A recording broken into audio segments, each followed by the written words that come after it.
আসসালামু আলাইকুম। আমার নাম শাহির আল আরাফ এবং আজকে আমি আরেকটি গল্প নিয়ে এসেছি। আমার গল্পের নাম পেন্সিলের শিক্ষা। তো শুরু করছি। একদিন এক ছেলে তার দাদুকে জিজ্ঞেস করলো, দাদু তুমি সবসময় পেন্সিল দিয়ে কেন লেখো? তার দাদু প্রশ্নের উত্তরে হাতে একটি পেন্সিল নিয়ে বলল, এই পেন্সিলের মধ্যে মানুষের জীবনের 5টি শিক্ষা লুকিয়ে রয়েছে।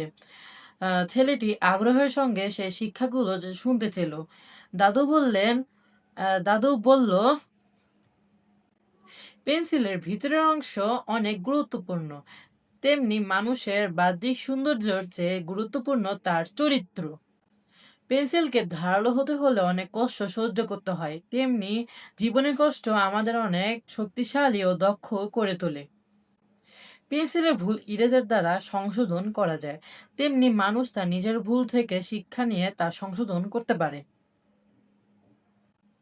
পেন্সিল অন্যের হাতে চলে, তেমনি আমাদেরও ভালো কাজ করার মাধ্যমে অন্যের সাহায্য করা উচিত।